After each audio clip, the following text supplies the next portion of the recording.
Bismillahirrahmanirrahim. Assalamualaikum warahmatullahi wabarakatuh. Bertemu lagi dengan saya, Iman Sofik, Universitas Sains dan Teknologi Komputer atau Universitas Sekom. Pada kali ini, masih dengan mata kuliah IMK, kita akan membahas tentang pemahaman tentang komputer. Yang perlu dibahas pada kesempatan kali ini adalah pemodelan sistem pengolahan.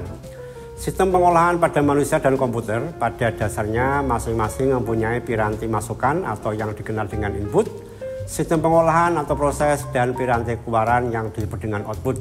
Ketiga piranti tersebut bekerja secara berurutan. Pada manusia, piranti masukan atau input terletak pada panca indera. Yang selanjutnya informasi akan diproses dan diolah dalam otak manusia, yang selanjutnya menghasilkan keluaran yang sesuai dengan pengolahan dari memori, yaitu informasi yang diterima sebelumnya. Sistem sendiri didefinisikan sebagai kumpulan dari elemen yang saling terkait dengan tujuan tertentu. Dalam sistem komputer ada aspek-aspek yang harus diperhitungkan agar bisa berjalan dengan baik. Ada tiga aspek dalam sistem komputer. Yang pertama adalah aspek perangkat keras atau hardware. Yang kedua, aspek perangkat lunak atau software, dan yang ketiga adalah aspek manusia itu sendiri yang disebut dengan brainware. Mari kita bahas satu persatu. Aspek perangkat keras atau hardware.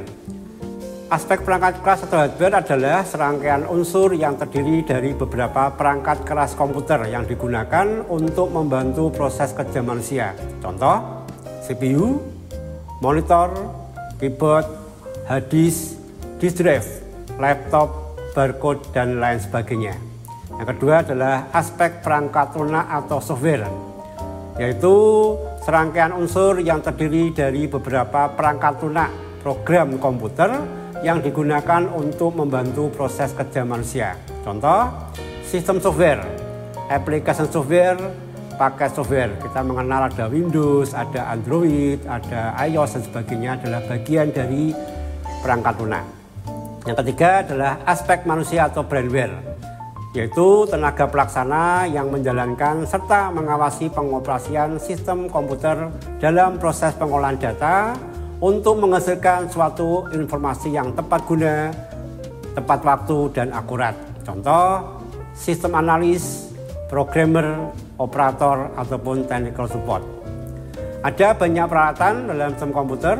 Untuk berinteraksi dengan komputer diperlukan alat-alat untuk memasukkan data dan mengeluarkan hasil olahan atau output.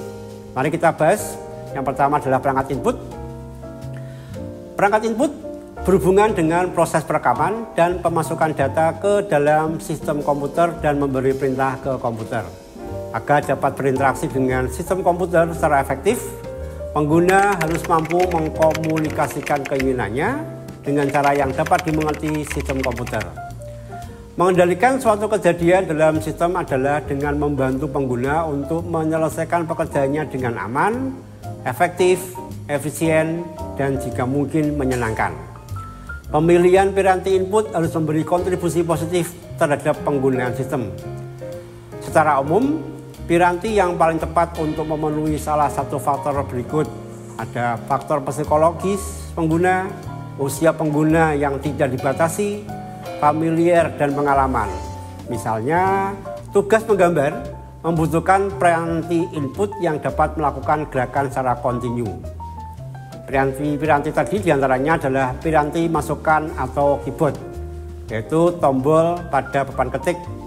Untuk jenis keyboard sendiri, di dalamnya biasanya ada 4 bagian, yaitu tombol fungsi atau function key, biasanya diawali oleh huruf F, berada di posisi paling atas.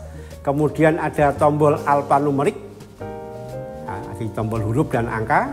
Kemudian ada tombol kontrol atau control key, dan juga ada tombol numerik pada tombol keyboard untuk PC, biasanya berada di sebelah kanan. Untuk bentuk keyboard yang paling umum adalah keyboard QWERTY. Jadi yang paling familiar, kenapa dinamakan dengan QWERTY? Karena susunan huruf paling atas itu terdiri dari awalan huruf Q, W, E, R, dan T, Y. Kemudian selain itu juga ada keyboard Dvorak. Nah, keyboard Dvorak ini sebenarnya dirancang untuk mengurangi jarak pergerakan jari. ya, mempercepat ketikan hingga 200 ketikan per menit. Ya, cuman memang tidak familiar untuk di tempat kita, khususnya di Indonesia. Ada juga keyboard yang disebut dengan keyboard Glockenbach. Operator yang sering melakukan pengetikan sering mengeluh karena adanya beban otot yang berlebihan, terutama pada jari jemari dan pergelangan tangan. Sehingga diperlukan suatu tata letak yang dapat mengurangi beban otot yang berlebihan tersebut, yang salah satunya adalah tata letak Glockenbach. Bisa kita lihat di gambar samping seperti apa jenis tombol atau jenis keyboard Glockenbach. Kemudian juga ada keyboard yang dinamakan dengan keyboard stenotype. Sistem stenotype adalah jenis tulisan yang sering digunakan untuk mencatat ucapan seseorang. Jenis tulisan ini seringkali digunakan oleh para wartawan ataupun di tempat sidang yang sebagai notulen untuk kasus persidangan. Kemudian juga ada keyboard yang khusus hanya berisi tombol numerik saja. Biasanya digunakan untuk kasir dan sebagainya. Selain keyboard, kita juga mengenal yaitu piranti penunjuk. Nah, kita lebih familiar menyebutnya dengan mouse. Jenis mouse sendiri ada beberapa, ada mouse mekanis, yaitu mouse yang di dalamnya atau tepatnya di bawah ada bola yang berfungsi untuk menggerakkan sensor ketika mouse digerakkan. Kemudian juga ada mouse optik, ini yang familiar kita gunakan sekarang, ada 2 LED sebenarnya dan 2 lensa untuk mendeteksi gerakan. Salah satu LED akan mengeluarkan cahaya berwarna merah dan LED yang lain mengeluarkan cahaya inframerah. Kita bisa lihat di tampilan pada slide berikut. Yang warna putih itu adalah jenis mouse mekanis, sedangkan yang warna hitam adalah jenis mouse yang menggunakan infrared. Kemudian ada juga jenis mouse yang nirkabel, yaitu mouse yang menggunakan Bluetooth yang tanpa kabel sehingga tidak mengganggu tampilan ataupun pergerakan tangan kita. Kemudian di sebelah kanan lagi ada mouse yang ada trackball-nya. Ini biasanya digunakan untuk yang suka bermain game sehingga lebih luas dan lebih nyaman pada waktu memainkan game yang bersangkutan. Selain mouse juga ada joystick. Ini untuk menggerakkan kursor yang dikendalikan oleh tuas dengan tekanan pada tuas tersebut. Ya, lazim digunakan sekali lagi untuk yang bermain game. Kemudian juga ada trackball. Ini prinsip kerjanya sama dengan mouse, tetapi tampilan serta penempatannya agak sedikit berbeda, biasanya menyatu dengan keyboard. Kemudian ada pointing stick. Jadi ada beberapa laptop ataupun notebook yang di bagian tengahnya ada semacam tombol kecil berwarna merah, itu bisa dimanfaatkan untuk menggerakkan mouse sebagai pengganti dari trackball. Kemudian yang lazim kita gunakan saat ini adalah touchpad ya, untuk menggerakkan menggunakan jari, mouse yang digunakan pada layar. Kemudian juga ada touchscreen yang kita cukup menggunakan sentuhan pada layar untuk meletakkan apa yang kita lakukan. Kemudian juga ada grafik tablet. Tablet ini piranti pengambil data dalam bentuk sederetan koordinat berupa sumbu X dan Y untuk menentukan gerakan pena pada media digitasi. Nah, biasanya untuk grafik tablet tadi dilengkapi juga dengan stylus pen sebagai pengganti pena ataupun pensil untuk mengambil gambar pada tablet yang bersangkutan. Selain input tadi juga ada pengambilan gambar terformat.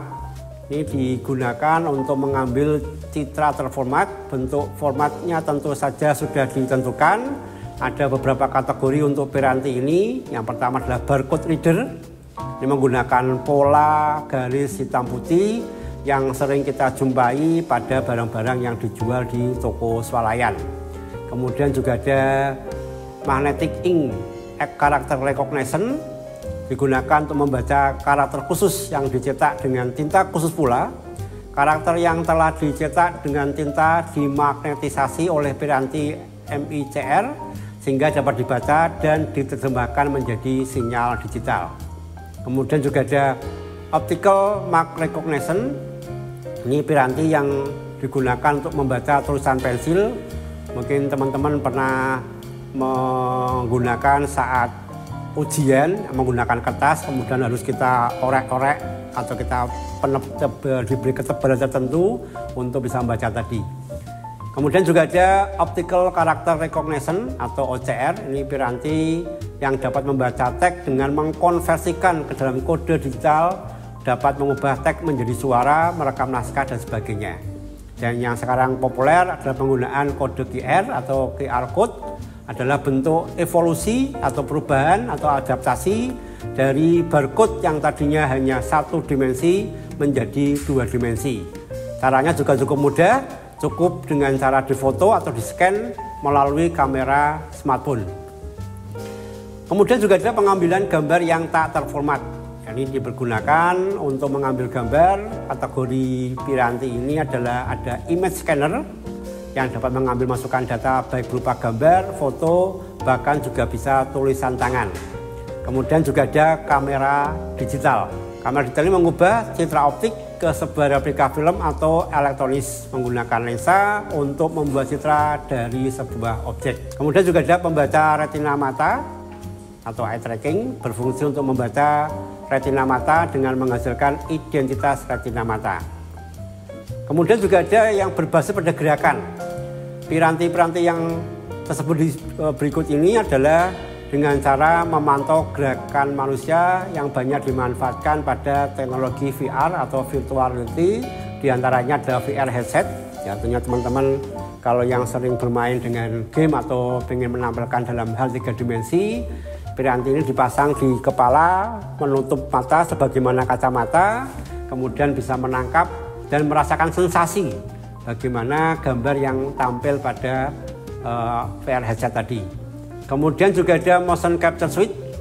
Ini kalau teman-teman mengikuti perkembangan film animasi terutama yang 3 dimensi, karakter yang diciptakan biasanya diadaptasi dari manusia tetapi ditempel pada sensor-sensor di sekujur tubuhnya sehingga gerakan manusia tadi akan dipindahkan ke dalam karakter ataupun animasi yang diciptakan. Kemudian juga ada glove atau sarung tangan. Ini berfungsi untuk merekam dengan cara mengukur kekuatan gerakan jari dan tangan dari pemakai. Dan yang terakhir ada eye tracking, bagaimana memanfaatkan mata untuk bisa mengontrol apa yang ada di layar. Demikian untuk media input pada materi yang bisa kami sampaikan saat ini. Semoga bermanfaat. Terima kasih. Wassalamualaikum warahmatullahi wabarakatuh.